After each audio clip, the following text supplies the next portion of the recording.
तो ये unit 3 sampling decisions, subject का नाम मार्केटिंग रिसर्च। अब basic terms used in sampling, इसमें 3-4 जो भी पॉइंट है तुम्हारे सामने उसमें से एमसीक्यू आते हैं। देखो, पॉपुलेशन, पॉपुलेशन यानी aggregate of all the elements which are sharing some common set of characteristic, यानी एक जैसे दिखने वाले सब लोग, जैसे टीवाई बीकॉम के स्टूडेंट्स, पॉपुलेशन। तो इसका कैरेक्टरिस्टिक एक हुआ ना क्या, कि वो टीवाई बीकॉम के स्टूडेंट्स है। फिर भले 40 साल वाला बुढ़ा पढ़ता हो उसके अंदर और 45 साल वाला मेरे जैसा यंग पढ़ता हो। That includes the universe for the purpose of marketing research problem. ये किसके लिए यूज किया जाता है? मार्केटिंग रिसर्च के लिए। यूनिवर्स की तरह से यूज करते हैं, मतलब ये पूरा, यानी अगर कोई पूछे कि एमएस यूनिवर्सिटी में टीवाई बीकॉम के स्टूडेंट्स की तरह जितने स्टूडेंट है वो सबको इंक्लूड करना पड़ेगा, ये population. Population parameters are typically numbers, यानी वो प्रपोर्शन ऑफ कंज्यूमर्स हो सकता है, वो loyal to particular brand of toothpaste to obtain the information about population parameter, population. And जो parameters the researchers use either census or sample, दो में से कोई भी एक यूज कर सकते हैं। सेंसस का मतलब हर किसी को जा जाके पूछो, वो सेंसस। जैसे पॉपुलेशन का सर्वे होता है, हर घर में आते हैं, वो सेंसस। लेकिन अगर मैं किसी सिलेक्टेड को उसमें से पसंद करके, कुछ लोगों को पसंद करके उसी को खाली सवाल पूछूं, वो सैंपल। तो पॉपुलेशन यानी क्या हुआ? एकदम सिंपल, कि पॉपुलेशन यानी कॉमन सेट ऑफ कैरेक्टरिस्टिक वाले जो भी लोग हैं वो सबको एक साथ में सिलेक्ट किया। फिर सैंपल यानी सब ग्रुप। क्या वर्ड याद रखना है? सब ग्रुप। सब group of the elements of the population selected for participation in study, यानी हमने उनको सिलेक्ट किया है, नॉट एंटायर पॉपुलेशन, यानी कुछ लोगों को सिलेक्ट किया है। जबकि सेंसस का मतलब कंप्लीट एन्यूमरेशन, एन्यूमरेशन रिकॉर्डिंग, सब चीजों को रिकॉर्ड करना, एलिमेंट्स जितने भी है सबको उसके अंदर रिकॉर्ड करना, तो इसको बोला जाता है, राइट। अब सैंपल वर्सेस सेंसस, दोनों में क्या फर्क है और क्यों हम कुछ जगह पे सेंसस करते हैं और कुछ जगह पे सैंपल करते हैं, उसके ऊपर डिपेंड करने वाले फैक्टर्स। तो पहले देखें, for the marketing research whether to use the census or sample that depends upon number of factors which are discussed below। तो पहली बात तो इसके अंदर क्या आता है? Budget. Use of sample less costly, underline करो लेस कॉस्टली को, और सेंसस महंगा है क्योंकि अगर हम बात करें कि जहां पे कांस्टेंट ऑफ मनी, कांस्टेंट यानी लिमिटेशन है, पैसे का लिमिटेशन है, तो वहां पे अपने सैंपल यूज करेंगे, लेकिन जहां पे पैसा बहुत है तो अपने सेंसस यूज करेंगे उसके अंदर, सिंपल, राइट। तो बजट में है। फिर दूसरा टाइम अवेलेबल, सैंपल के अंदर शॉर्ट टाइम पीरियड, अंडरलाइन करो, शॉर्ट टाइम पीरियड में सेंसस सैंपल कंप्लीट हो जाता है, जबकि सेंसस के लिए आपको लॉन्ग टाइम पीरियड रिक्वायर है। अब सोचो कि अब यहाँ पे लिमिटेशन तुम्हारे पास अगर टाइम क्यों हुई, तो टाइम अगर कम है तो हम सैंपल यूज करेंगे, टाइम ज्यादा है तो सेंसस यूज करेंगे। पॉपुलेशन साइज, अगर मार्केटिंग रिसर्च कंज्यूमर की प्रोडक्ट के ऊपर की जाती है तो population is large then the, यानी अगर जिस प्रोडक्ट के बारे में अपने देखना चाहते हैं उसकी पॉपुलेशन बहुत ज्यादा है तो रिसर्चर सैंपल अप्रोच सिलेक्ट करेगा, सबको पूछने जाने की जरूरत नहीं है। But if there is research on industrial product और इसमें पॉपुलेशन हमेशा स्मॉल होती है, तो उस वक्त अपने क्या करेंगे? उस वक्त हमेशा अपने रिसर्चर सेंसस अप्रोच को यूज करेगा। अब यहाँ पे क्या याद रखने का, अगर पॉपुलेशन साइज की बात करें तो पॉपुलेशन अगर बहुत बड़ी है तो सैंपल, और अगर छोटी है तो census.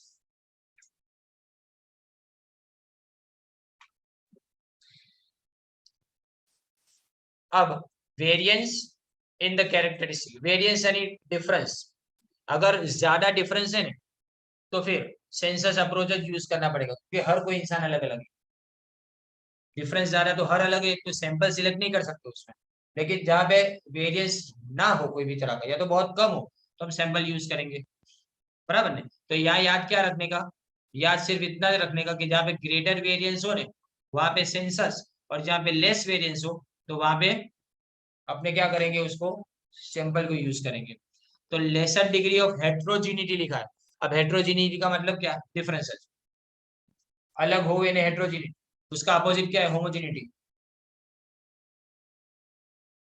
Then researcher should adopt the sample approach instead of the sample approach.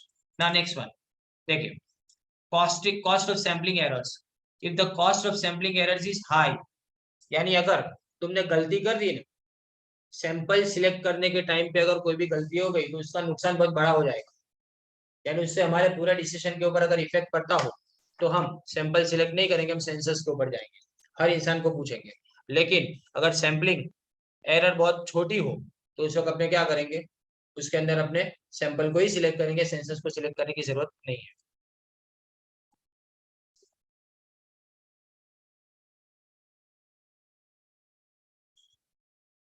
Now cost of non sampling errors, ये अलग है, सुनना ये पूरा समझाऊंगा। If the cost of non sampling errors is high, then researcher must use the sample as compare to census.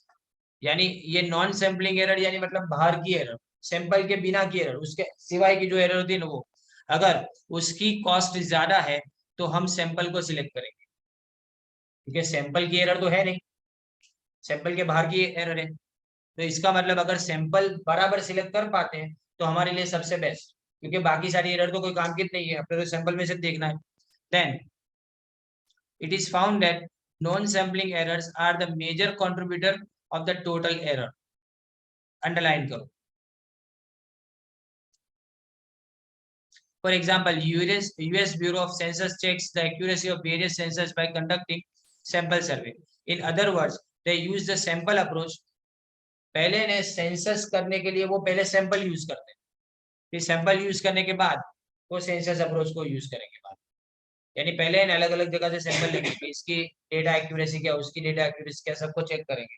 Then after जहां पे लगेगा कि इसका सेंसस हमारे लिए सबसे अच्छा होगा तो वहीं पे खाली सेंसस सर्वे किया जाएगा। Now, nature of measurement. If the nature of measurement is such which creates destruction of the element sample, बस सही है चीज। तुम्हारा मेजरमेंट ऐसा है कि बात एक बार यूज किया उसके बाद में खत्म, तो इसके बाद में रिसर्चर क्या यूज करेगा, देखो यहाँ पे सैंपल अप्रोच यूज करेगा। कारण कंजम्पशन ऑफ प्रोडक्ट होता है ना, इसकी वजह से। जैसे ब्लड सैंपल लिया तो पूरा खून थोड़ा निकाल लेंगे, सैंपल लेते हैं ना, क्योंकि वो डिस्ट्रक्शन हो जाता है उसका ब्लड सैंपल निकालने के बाद में।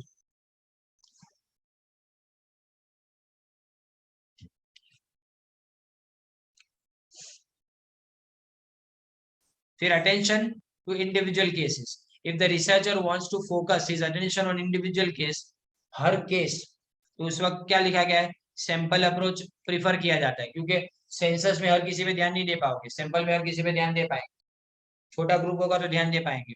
For example, if the researcher is interested in conducting in depth interview, अगर परफेक्ट इंटरव्यू लेना है तो क्या करेगा, सैंपल में से इंटरव्यू सिलेक्ट करेगा, बराबर है, सबको पूछने नहीं बैठेगा। अब इन दोनों के बीच का डिफरेंस है, सेंसस का मतलब क्या, सर्वे ऑफ ऑल, और सैंपल का मतलब क्या, ओनली फ्यू सिलेक्टेड। जैसे यहाँ लिखा है कि survey of all the students of TY BCom, जबकि यहाँ लिखा है कि 4000 में से खाली 50 स्टूडेंट को स्टडी किया। ये कॉस्टली और एक्सपेंसिव है सेंसस, जबकि लेस एक्सपेंसिव।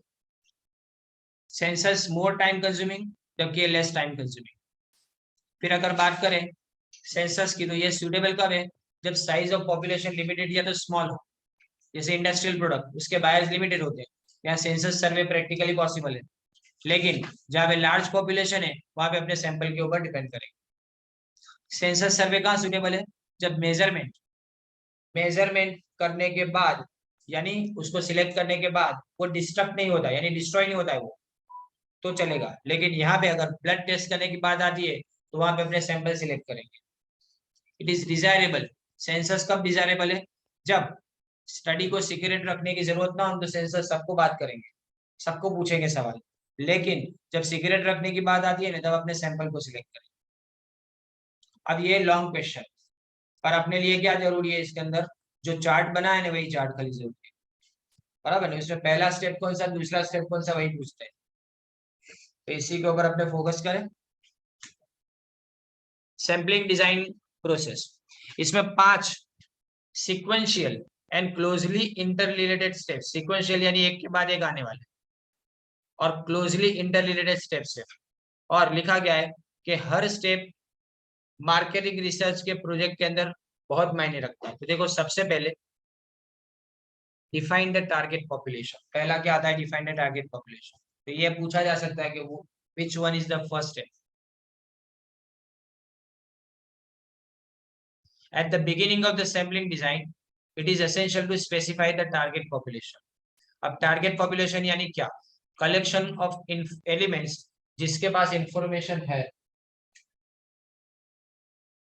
जो इंफॉर्मेशन हमको चाहिए, and from such information the researcher will be नहीं आएगा, will make conclusion if required by the research. इसी इंफॉर्मेशन के बेस के ऊपर अपने क्या करेंगे, कोई कंक्लूजन बनाएंगे। From such information the researcher will make the conclusion if target population is not defined precisely, यानी तुमने टारगेट बराबर से सिलेक्ट नहीं किया, प्रिसाइसली यानी क्लियरली, तो रिसर्च बिल्कुल खराब, इनइफेक्टिव तो होगी, लेकिन साथ में as well as worst.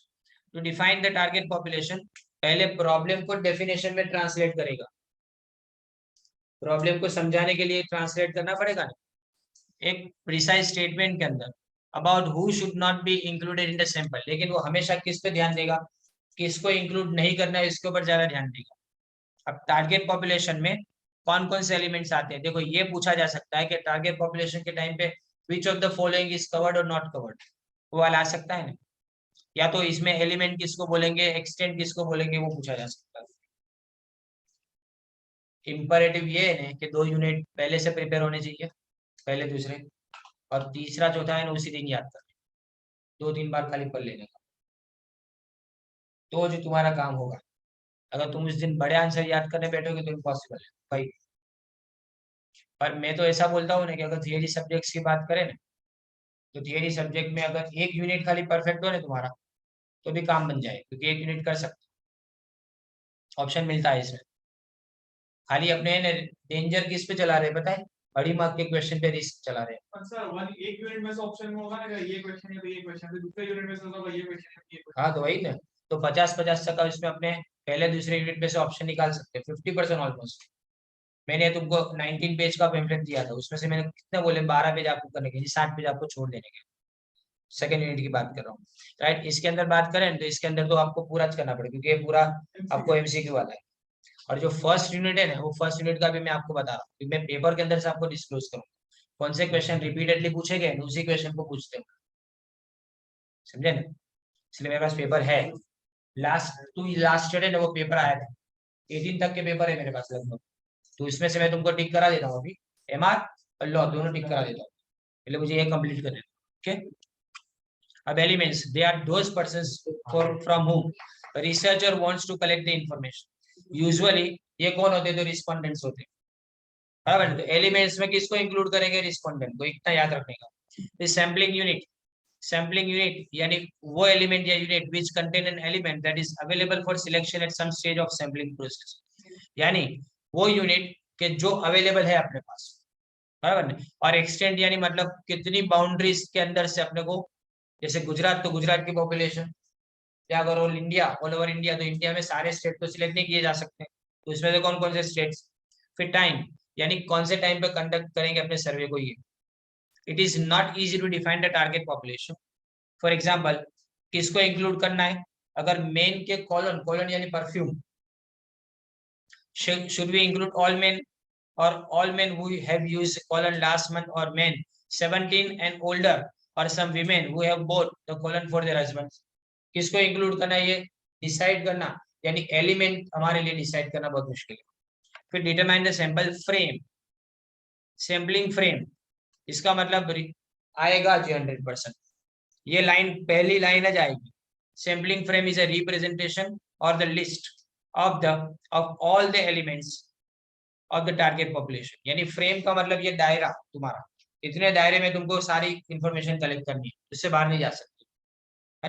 For example, sampling frame includes telephone book, तो तुम टेलीफोन बुक में से खाली इंफॉर्मेशन कलेक्ट करोगे। An association directory of the firms of the industry, a mailing list purchased from organization, a city directory or a map. Sometimes there may be a discrepancy and difference होता है between the population and sampling frame. It creates sampling frame error, and ये भी MCQ लिख दो नीचे। There are three approaches. There are three approaches to minimize the sampling frame error. तो तीन अलग अलग अप्रोच है.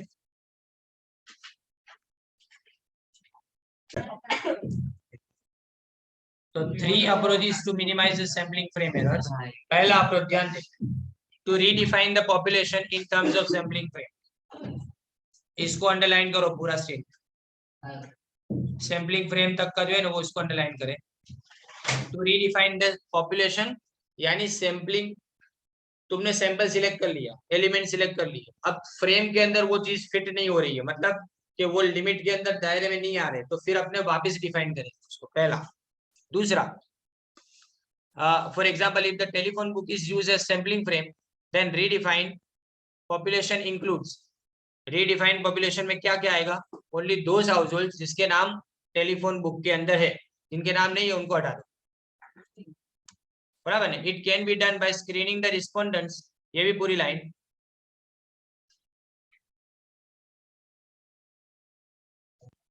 तो it can be done by screening the respondents in the data collection phase. कब? रिस्पोंडेंट को उसी टाइम पे जब डेटा कलेक्ट करते हैं उस टाइम पे पूछ लेने का कि ये तुम जानते हो नहीं जानते, जानते हो, तुम चले जाओ, आगे अपने मेहनत नहीं करने की. जैसे लिखा है, they can be screen on the basis of demographic characteristic, मतलब पॉपुलेशन रिलेटेड, उम्र कितनी है, कमाते कितना है, बराबर नहीं. फिर उसके बाद में मेल फीमेल ये आधार पे उसको हटा सकते हैं. फिर फैमिलियरिटी यानी उस चीज के बारे में जिसके बारे में अपने स्टडी कर रहे हैं उसकी फैमिलियरिटी, मतलब जानते हैं कि नहीं, जानकारी रखते हैं कि नहीं. Product uses. To adjust the data collected by a weighing scheme to counter balance sampling frame error, यानी जो भी डेटा आपने कलेक्ट कर दे उसको अपने कंपेयर करेंगे किसके साथ में, जो हमारे पास ऑलरेडी इंफॉर्मेशन अवेलेबल है उसके साथ में उसको कलेक्ट करेंगे, सॉरी उसको अपने क्या करेंगे, कंपेयर करेंगे, वेइंग स्कीम के साथ में उसको कंपेयर करेंगे, जिससे जितनी भी एरर्स है उस एरर को हटाया जा सके. तो तीन अप्रोच हुए. पहला अप्रोच कौन सा? रीडिफाइन करो. दूसरा अप्रोच, उसके बाद में जो डेटा कलेक्शन फेज है उसी वक्त उसको हटा दो. और तीसरा है उसको वेइंग स्कीम के अंदर डाल दो. अब यहाँ सिलेक्ट अ सैम्पलिंग टेक्निक. अब कौन कौन सी टेक्निक से देखो सैम्पलिंग टेक्निक. तो सैम्पलिंग टेक्निक, इसके लिए आपके पास पहले सैम्पलिंग अप्रोच होना चाहिए एंड साथ में सैम्पलिंग टेक्निक. तो पहले सैम्पलिंग अप्रोच, तो Bayesian approach, Bayes theorem the first year में प्रोबेबिलिटी के अंदर. In this technique the elements are selected in sequence. MCQ, the elements are selected in sequence. When each element is added to the sample, the data are collected, sample statistics is computed and sampling costs are determined. यानी उसी वक्त एक के बाद एक step by अपने पहले क्या करेंगे, पहले एलिमेंट ऐड करो, फिर डेटा कलेक्ट करो, फिर हम उसके बाद में स्टैटिस्टिक्स को कंप्यूट करेंगे, यानी जितने भी उसके अंदर एनालिसिस करना वो एनालिसिस करेंगे, और लास्ट में डिसाइड करेंगे सैम्पलिंग की कॉस्ट. फिर सैम्पलिंग विद रिप्लेसमेंट, जिस सैंपल को एक बार पूछ लिया वापिस उसको उसी ग्रुप में ऐड कर दो, दूसरी बार भी उसका नंबर आ सकता है, वो विद रिप्लेसमेंट हुआ. Right. Such element is place back लिखा है, वापिस उसको उसी जगह पे रख दिया जाता है. सो इट इज पॉसिबल कि वही चीज वही सैंपल बार बार तुम्हारे सामने आता है. लेकिन जब विदाउट रिप्लेसमेंट होता है तो इसमें एक बार उसको सिलेक्ट कर लिया उसके बाद में उसको रिमूव कर दिया जाता है. ये दो चीजें MCQ में आ सकती है. जब रिमूव कर दिया जाए तो विदाउट रिप्लेसमेंट बोलेंगे, जब वापस प्लेस बैक किया जाए तो उसको क्या बोलेंगे, विद रिप्लेसमेंट बोलेंगे. यहाँ पे दूसरी बार सिलेक्ट नहीं होगा. अब deciding on sampling technique, most important decision about sampling technique is related with whether to use probability sampling or no. ये दो तरह की सैम्पलिंग मेथड है, प्रोबेबिलिटी और नॉन प्रोबेबिलिटी. इसके बाद अपने देखेंगे, इसके बाद वाले क्वेश्चन में जाइए. Moreover, the researcher should ensure whether the sampling unit is different from element or not. If it is different, then researcher must specify how to select sampling element from sampling unit. For example, whether a person answering the doorbell or telephone be interviewed or someone else from the same family be interviewed. मतलब जो दरवाजे पे आया उसी को interview लेना है या उस फैमिली में से कोई दूसरे को इंटरव्यू करना है. ये देखो बात समझो, दो चीजें लिखी है. एक सैम्पलिंग एलिमेंट, सैम्पलिंग एलिमेंट कौन है, फैमिली, और सैम्पलिंग यूनिट कौन है, वो दरवाजे पे घंटी मारने वाले। बात समझे? दोनों सेम रखने हैं कि दोनों को अलग अलग रखने, वो अपने पे डिपेंड करता है टेक्निक के ऊपर। Now determine the sample size. ये क्वेश्चन है ना, ये क्वेश्चन दूसरी जगह पे रिपीट होता था, इसी के अंदर अपने इंक्लूड कर देना है। तो देखो ये बहुत आसान है ये क्वेश्चन भी। सैंपल की साइज कैसे डिसाइड करेंगे, आगे अपने इसके बारे में देखा, सेंसस और सैंपल में देखा था ना, वैसा ही ये क्वेश्चन। सैंपल साइज का मतलब number of elements to be included in the study, MCQ. And to determine the sample size the researcher has to consider lots of qualitative और क्वांटिटेटिव फैक्टर्स।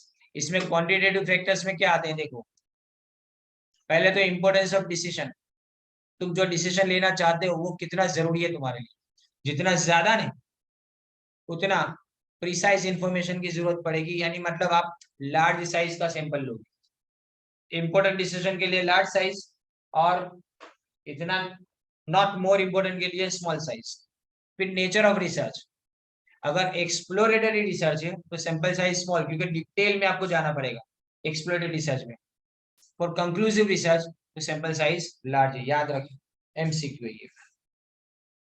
फिर नंबर ऑफ वेरिएबल्स, अगर number of, ये आसान है, ये सब चले, इसको टिक भी ना कर तो भी लॉजिकल है कि अगर आपके वेरिएबल्स ज्यादा होंगे तो लार्ज, और अगर वेरिएबल्स कम तो स्मॉल। फिर नेचर ऑफ एनालिसिस, अगर सोफिस्टिकेटेड एनालिसिस है तो सैंपल साइज लार्ज, यानी डिटेल में एनालिसिस, सॉरी डिटेल में तो नहीं पर मोर इंपोर्टेंट जैसा समझो। And sample size used in similar studies if there is PIR, problem identification research. First unit में पहले page, problem identification research, sample size large है 1000 से 2500 के बीच में। Where in case of PSR, problem solving research, sample size small होती है 300 से 500।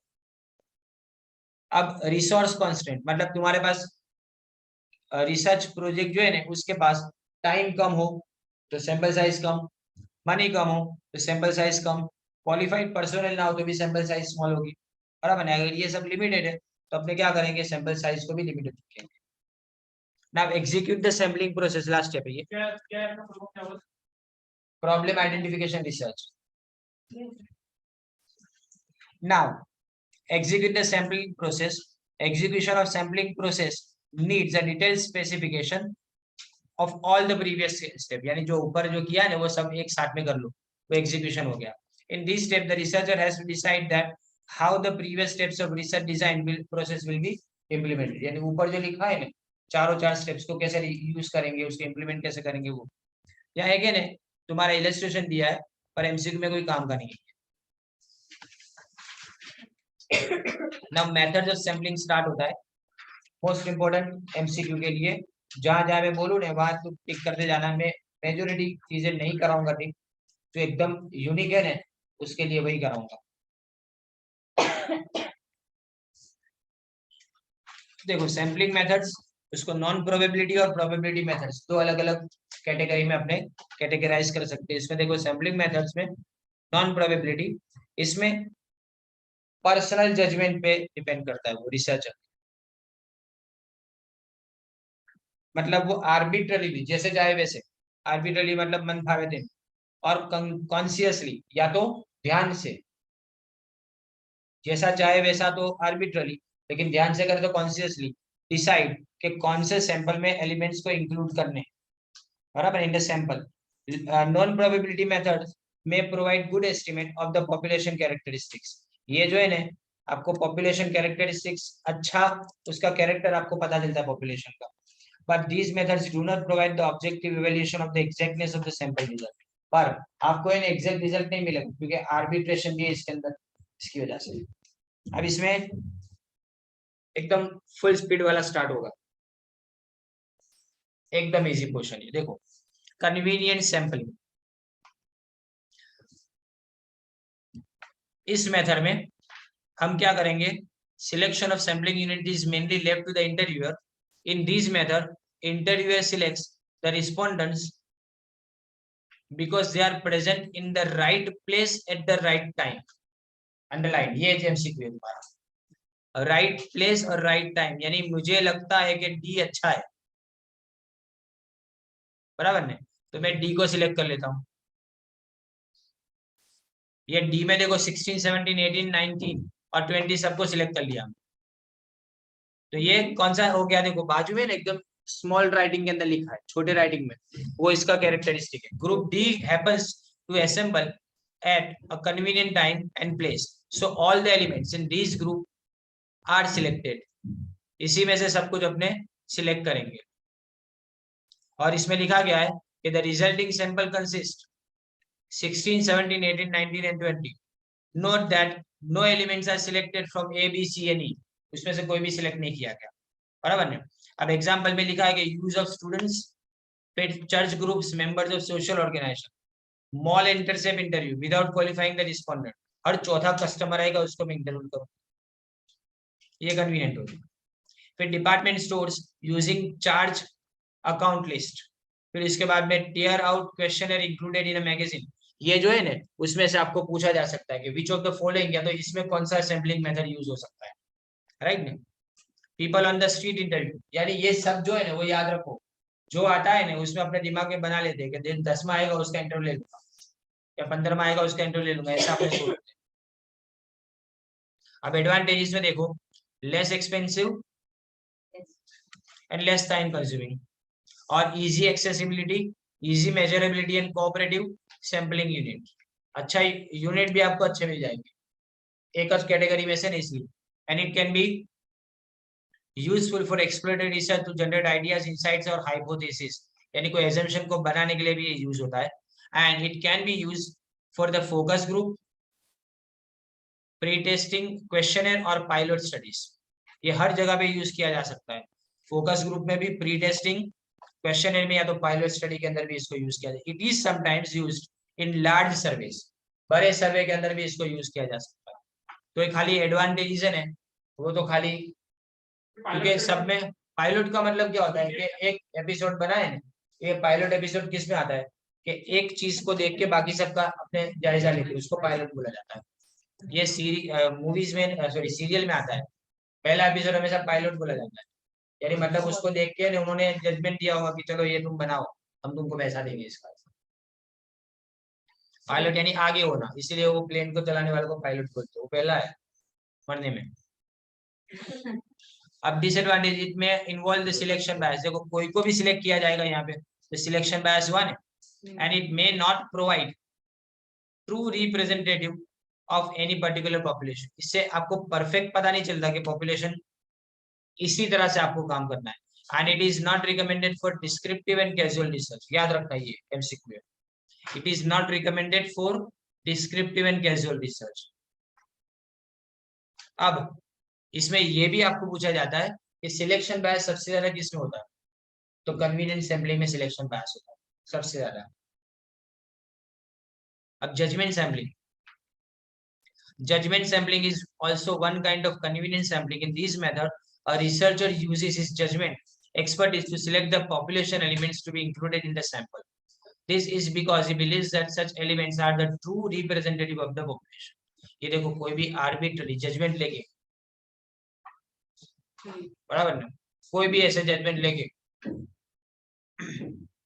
अब एग्जांपल इसमें टेस्ट मार्केट्स हैं, are selected to define the potential of new product. कोई भी मार्केट में जाओ जजमेंट लेके कि यहाँ पे ज्यादा अच्छे लोग लग रहे हैं, यहाँ चले जाते हैं जजमेंट लेके। Purchase engineers are selected in industrial marketing research, और expert witness used in code.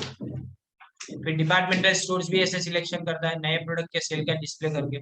The researcher considers group B C, ऊपर वाले में देखो रिसर्चर कौन कौन सा, बी सी और ई को सिलेक्ट करा है, लेकिन उसने ए और डी को छोड़ दिया है, राइट। इसमें ए और डी को इसने छोड़ दिया, कन्वीनियंट है, दो एलिमेंट किसी में से सिलेक्ट हो गया है।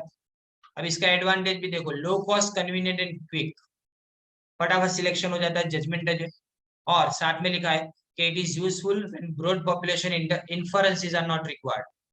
ब्रॉड पॉपुलेशन इन्फरेंस, इन्फरेंस का मतलब जजमेंट है हुआ, इन्फरेंस का मतलब सपोजिशन भी हो सकता है, एजम्पशन, एजम्पशन लिखो ज्यादा अच्छा है।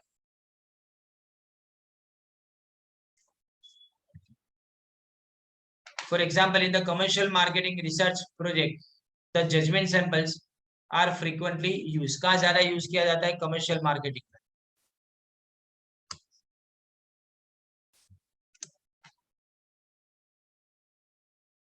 अब कमर्शियल मार्केटिंग रिसर्च प्रोजेक्ट यानी कौन सा?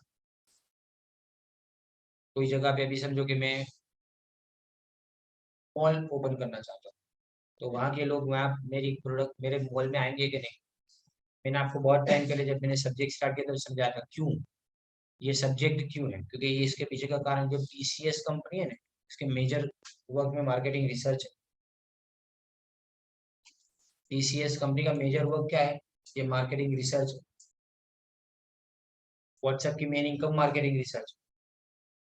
तुम कितनी बार वो चीज दोहराते? आज तुम गूगल पे कोई भी चीज सर्च करोगे ना,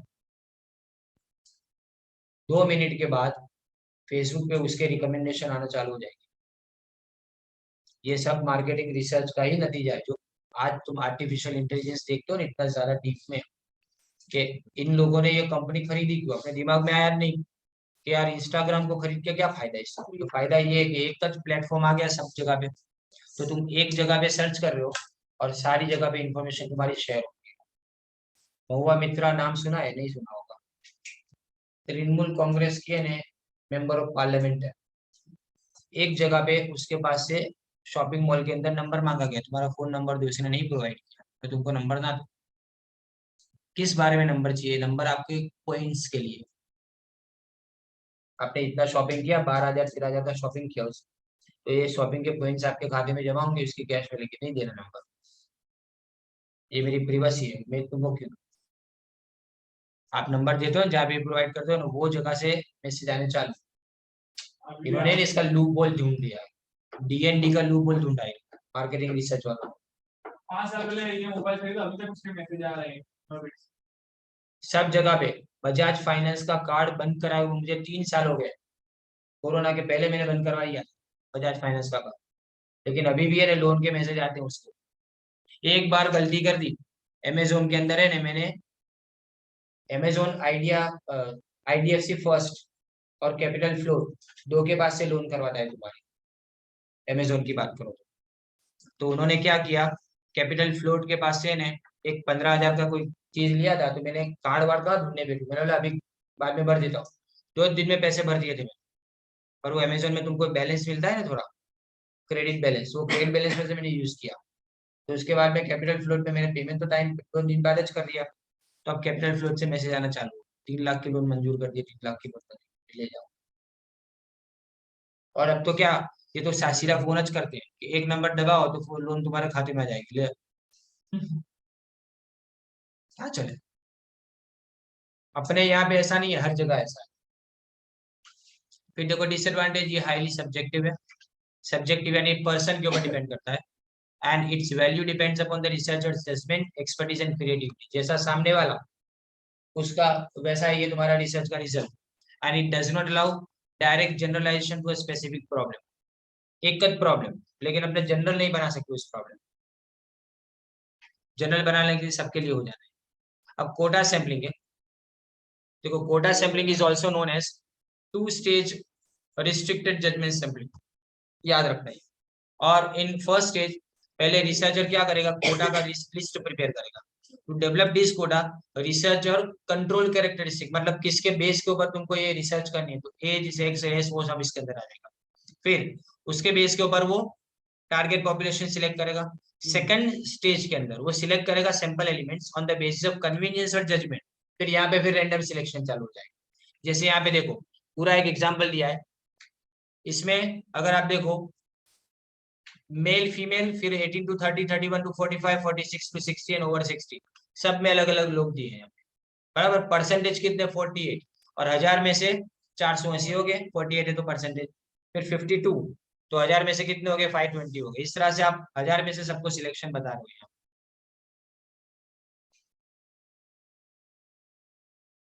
नाउ कन्वीनियंस सैम्पलिंग का नीचे देखो एक टेबल भी बताया गया है, यहाँ पे आप देख सकते हो बी में से सिलेक्ट किया, 3 ए में से सिलेक्ट किया, फिर उसके बाद में सी डी और ई, सब में से कुछ ना कुछ सिलेक्शन हो रहा है। यानी ये ज्यादा अच्छा है उसकी कंपैरिजन में, जजमेंट सैम्पलिंग के कंपैरिजन में। इसमें भी कॉस्ट लो है, एडवांटेज इसमें और ये आपको ज्यादा कन्वीनियंट देता है। Under certain conditions the quota sampling obtains the results very much close to conventional probability sampling। ये याद रखना है। ये कोटा सैंपलिंग है कन्वेंशन क्वांटिटी, पहले क्वांटिटी डिसाइड करो, क्वांटिटी के ऊपर से परसेंटेज डिसाइड करो और उसके ऊपर से कितने सिलेक्ट करने, वो एक बार आ गया भाई, वो जो है ना वो सैम्पलिंग कन्वीनियंस बाद में आ गया, उसी कोटा के अंदर कन्वीनियंस सैम्पलिंग आता है। अब इसमें डिसएडवांटेज देखो, पहला तो even if the composition of sample and composition of population is the same, the sample unit selected may not be proper represented. भले सेम हो लेकिन फिर भी कई बार है ना प्रॉपर नहीं हो सकता। क्या इसकी गारंटी के 3 जो सिलेक्ट किया है में से वो सही है? उसी तरह से sometimes the relevant characteristics of population में be ignored, main characteristic ignore कर दिया जाता है और खाली सिर्फ जजमेंट के बेस के ऊपर अपने आगे बढ़ जाता है। नाउ लास्ट लिखा है there is possibility of personal bias, क्योंकि यहाँ पे इंसान के जजमेंट के ऊपर डिपेंड करता है ना, इसका मतलब वहां पे पर्सनल बायस हो सकता है, यानी पार्शियलिटी हो सकती है। ये मस्त है स्नोबॉल सैंपलिंग। स्नोबॉल यानी समझते हो, बर्फ का गोला बनाना, और जो रास्ते में आता है सबको वो कलेक्ट करते करते करते करते करते जाता रहता है, ऐसा समझे ना? ये रैंडम होता है ये, देखो snowball sampling and initial group of respondent is selected at random. After their interview, they are asked to identify and suggest other among the target population। उन्हीं को पूछते हैं, पहले तुमको सिलेक्ट किया, फिर तुम दूसरे को करोगे, दूसरा तीसरे को, जय हो, 3 जन को बोलो। तो element 2, 9 are selected randomly from group A and B. फिर 2 को पूछेंगे और किसको सिलेक्ट करो, तो बोलेगा भाई 12 को सिलेक्ट कर, बराबर नहीं? तो इसके बाद में 9 रिफर करता है किसको, 18 को रिफर करता है। इस तरह से अपने आगे बढ़ते हैं।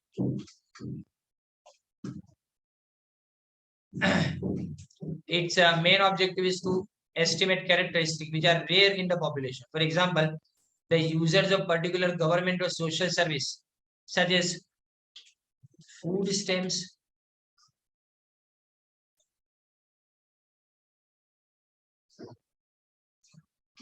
फूड स्टैम्प्स है ये पर वो क्या है वो यार।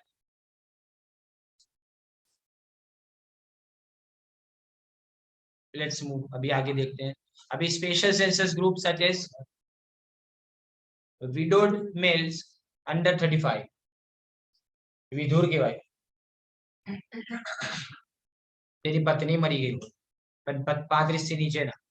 The members of scattered minority population, यानी ये 35 से कम एज वाले होते कितने, रेयर है, ये सब पर लिखा है। रेयर पॉपुलेशन को ये स्टडी करने के लिए यूज किया जा सकता है, राइट? तो मतलब ये सब जो है ना वो कैसे है, रेयर पॉपुलेशन में से आते, तो इनको सिलेक्ट करने के लिए अपने ये यूज करते हैं। क्योंकि मैंने एक को सिलेक्ट किया, मैंने सोचा कि ए कोई फलाना इंसान है ना 35 साल की नीचे की एज का है और उसकी बीवी मर गई, तो फिर मैं उसको पूछूंगा भाई तेरे जैसा कितना है, तो उसको पूछूं डायरेक्ट, बराबर नहीं? ऐसा advantages, it is used in industrial buyer seller research to identify buyer seller pairs and it increases the chances of locating the desired characteristics in the population। यहाँ पे एडवांटेज में याद रखो, जो चाहिए ना वो सब मिलता जाएगा, क्योंकि वो अंदर अंदर ग्रुप में जो होंगे ना, ऐसा तो नहीं, माइनॉरिटी वाले सेम टू सेम ग्रुप में हो सकते हैं। And it is low cost sampling, वो ऐसे वाले नहीं। हाँ, and it is got minimum variance, और इसमें डिफरेंस बहुत होता नहीं है, भेदभाव बहुत ज्यादा नहीं होता है, राइट? ये प्रोबेबिलिटी सैम्पलिंग कंप्लीट हुआ।